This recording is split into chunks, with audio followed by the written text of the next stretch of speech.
ପିଲାମାନେ ସୁପ୍ରଭାତ, ଶୁଭ ଅଭିନନ୍ଦନ। ଆଜି ଆମେ ବିଶ୍ୱସ୍ତ ସାଥୀ ଯନ୍ତ୍ରମାନବର ତୃତୀୟ ଭାଗ ଅଧ୍ୟୟନ କରିବା। ଏହି ତୃତୀୟ ଭାଗରେ ଅଛି ଯେ କେବେ ଓ କିଏ ବା କାହାର ପ୍ରଚେଷ୍ଟାରେ ଏହି ରୋବୋଟ ଆମ ପାଇଁ ଅନେକ କାର୍ଯ୍ୟ କରୁଛି, ଆମେ ଅନେକ ସାହାଯ୍ୟ ସହଯୋଗ ପାଇପାରୁଛନ୍ତି। ଆସ ମୁଁ ଏବେ ଏହି ଦୁଇଟି ଅନୁଚ୍ଛେଦ ପଢ଼ୁଛି, ତୁମେମାନେ ମନ ଦେଇ ଶୁଣ। ଚେକ୍ ଭାଷାରେ ରୋବୋଟ ଶବ୍ଦର ଅର୍ଥ କ୍ରୀତଦାସ। ୟୁରୋପ ମହାଦେଶର ଚେକୋସ୍ଲୋଭାକିଆ ଦେଶରେ ହିଁ ପ୍ରଥମେ ଏହାର ପରିକଳ୍ପନା କରାଯାଇଥିଲା। 1920 ମସିହାର କଥା। ସେ ଦେଶରେ କାରେଲ କାପେକ୍ ନାମରେ ଜଣେ ଲେଖକ ଥିଲେ। ତାଙ୍କ ମୁଣ୍ଡରେ ଦିନେ ଏକ ଅଦ୍ଭୁତ ଖିଆଲ ଢୁକିଲା। ସେ ଭାବିଲେ, ଯନ୍ତ୍ର ତ ଏତେ କାମ କରୁଛି, ଏମିତି ଗୋଟିଏ ଯନ୍ତ୍ର ବାହାରନ୍ତା ଯିଏ ମଣିଷ ଭଳି ସବୁ କାମ କରିପକାନ୍ତା। ସେ ହୁଅନ୍ତା ମଣିଷର ବିଶ୍ୱସ୍ତ ବନ୍ଧୁ। ମଣିଷ ଖାଲି ଆଦେଶ ଦେଇ ଆରାମରେ ବସିଯାଆନ୍ତା, ଯନ୍ତ୍ରଟି ସବୁ କାମ ମନକୁ ମନ କରିପକାନ୍ତା। କାରେଲ ତ ଲେଖକ ଲୋକ। ଲେଖକମାନେ ପରୀ ରାଇଜର କାହାଣୀ ଭଳି ଅନେକ କଥା ଭାବିଯାଆନ୍ତି। ସେ 2ଟି ନାଟକ ଲେଖିଲେ। ସେଥିରୁ ଗୋଟିକର ନାଁ ଥିଲା ମିଛ ମଣିଷ। ସେଇ ମିଛ ମଣିଷଟି ପରୀ କାହାଣୀ ଭଳି ମାଲିକର ଆଦେଶ ପାଇବା ମାତ୍ରେ ସବୁ କାମ କରିପକାଇଲା।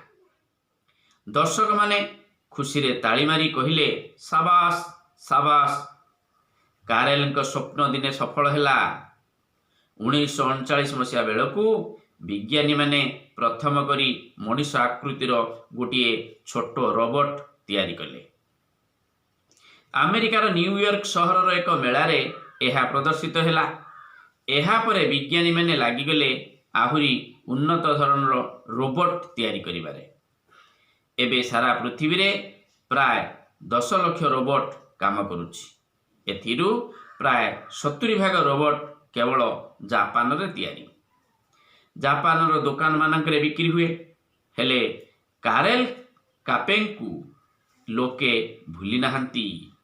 ତାଙ୍କୁ ହିଁ ସମସ୍ତେ ରୋବଟର ଜନ୍ମଦାତା ବୋଲି ମାନି ନେଇଛନ୍ତି। ହଁ ପିଲାମାନେ, ତେବେ ଏହି ରୋବଟ ପ୍ରଥମେ ଚେକୋସ୍ଲୋଭାକିଆ ଦେଶରେ ହିଁ ପରିକଳ୍ପନା କରାଯାଇଥିଲା। ଲେଖକ କାରେଲ କାପେକ୍ଙ୍କ କଳ୍ପନାରୁ ଏହି ଯନ୍ତ୍ରମାନବ ଆମ ପାଖରେ ପହଞ୍ଚି ପାରିଛି।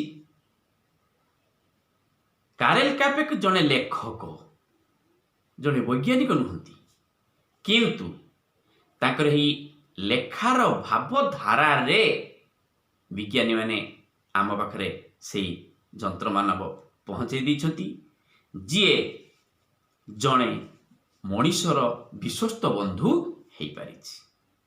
ହଁ ପିଲାମାନେ, ବର୍ତ୍ତମାନ ପ୍ରାୟ 10 ଲକ୍ଷ ରୋବଟ ସାରା ପୃଥିବୀରେ କାମ କରୁଛନ୍ତି।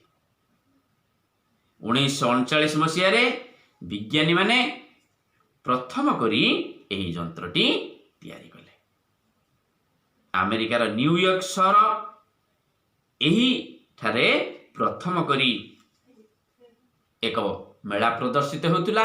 ଏହିଠାରେ ହିଁ ରୋବଟର ପାରଦର୍ଶିତା ସମସ୍ତେ ଦେଖିଥିଲେ ଓ ପୃଥିବୀର କୋଣ ଅନୁକୋଣରେ ଏହି ରୋବଟ ପହଞ୍ଚି ପାରିଥିଲା। ହଁ ପିଲାମାନେ, ତେବେ କଥା ହେଉଛି ବିଜ୍ଞାନୀମାନେ ରୋବଟ ତିଆରି କଲେ, କିନ୍ତୁ ବିଜ୍ଞାନୀ ଏହି ରୋବଟର ଜନ୍ମଦାତା ବୋଲି କାରେଲ କାପେକ୍ଙ୍କୁ ହିଁ କୁହାଯାଏ। ମନେ ରଖିବ, କାରେଲ କାପେକ୍ ହେଉଛନ୍ତି ରୋବଟର ଜନ୍ମଦାତା। ହଁ ପିଲାମାନେ, ଆଜି ମୁଁ ତମ ପାଇଁ ଏହି ଦୁଇଟି ଅନୁଚ୍ଛେଦରୁ ଦୁଇଟି ଅଭ୍ୟାସ କାର୍ଯ୍ୟ ରଖିଛି। ତମେ ନିଶ୍ଚିତ ଭାବରେ ସେ ଅଭ୍ୟାସ କାର୍ଯ୍ୟ କରିବ। ପ୍ରଥମ ଅଭ୍ୟାସ କାର୍ଯ୍ୟଟି 1 ନମ୍ବରରେ ଅଛି, ଆସ ବାକ୍ୟ ଗୁଡ଼ିକୁ ସମ୍ପୂର୍ଣ୍ଣ କରିବା। ମୁଁ ଅଧା ବାକ୍ୟ ଲେଖୁଛି, ତମେ ତା ଶେଷ ପଦ ଗୁଡ଼ିକ ଲେଖିକିରି ବାକ୍ୟଟିକୁ ସମ୍ପୂର୍ଣ୍ଣ କରିବ।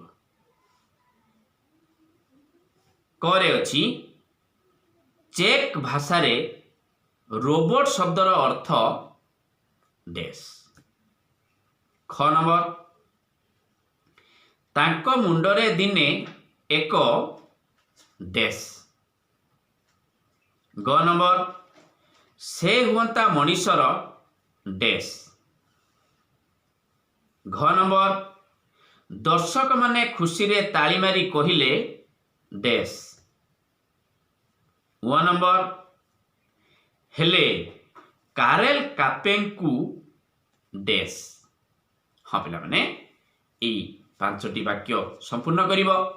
ଏବେ ଅଭ୍ୟାସ କାର୍ଯ୍ୟରେ 2 ନମ୍ବର, ମୁଁ 6ଟି ଛୋଟ ଛୋଟ ପ୍ରଶ୍ନ ଲେଖିଛି। ସେ ପ୍ରଶ୍ନର ଉତ୍ତର ତମେ ନିଶ୍ଚିତ ଭାବରେ ଲେଖି ରଖିବ। କ ନମ୍ବର, କେଉଁ ଦେଶରେ ରୋବୋଟର ପ୍ରଥମ ପରିକଳ୍ପନା କରାଯାଇଥିଲା? କେଉଁ ଦେଶରେ ରୋବୋଟର ପ୍ରଥମ ପରିକଳ୍ପନା କରାଯାଇଥିଲା? ଖ ନମ୍ବର, କାରେଲ କାପେକ୍ କିଏ? କାରେଲ କାପେକ୍ କିଏ? ଗ ନମ୍ବର, କିଏ ମଣିଷର ବିଶ୍ୱସ୍ତ ବନ୍ଧୁ ହୋଇପାରିବ ବୋଲି ଲେଖକ ଭାବିଛନ୍ତି?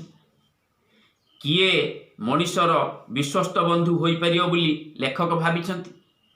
ଘ ନମ୍ବର, ବିଜ୍ଞାନୀମାନେ କେବେ ପ୍ରଥମେ ରୋବୋଟ ତିଆରି କଲେ? ବିଜ୍ଞାନୀମାନେ କେବେ ପ୍ରଥମ ରୋବୋଟ ତିଆରି କଲେ? ୱ ନମ୍ବର, କାହାଙ୍କୁ ଲୋକେ ଭୁଲି ନାହାନ୍ତି? ୱ ନମ୍ବର, କାହାଙ୍କୁ ଲୋକେ ଭୁଲି ନାହାନ୍ତି? ଚ ନମ୍ବର, ରୋବୋଟର ଜନ୍ମଦାତା କିଏ? ରୋବୋଟର ଜନ୍ମଦାତା କିଏ? ହଁ ପିଲାମାନେ, ଏହି ପ୍ରଶ୍ନର ଉତ୍ତର ତମେ ଲେଖି ରଖିବ। ପରବର୍ତ୍ତୀ ପିରିୟଡ଼ରେ ଆମେ ଏ ପ୍ରଶ୍ନର ଉତ୍ତର ଗୁଡ଼ିକ ଆଲୋଚନା କରିବା। ଆମର ଆଉ ଗୋଟିଏ ଭାଗ ଅଛି ଏହି ପ୍ରସଙ୍ଗରେ। ଆମେ ଚତୁର୍ଥ ଭାଗ ରୂପରେ ଅନ୍ୟ ପିରିୟଡ଼ରେ ଶେଷ କରିବା। ଆଜି ପାଇଁ ଏତିକି। ଧନ୍ୟବାଦ।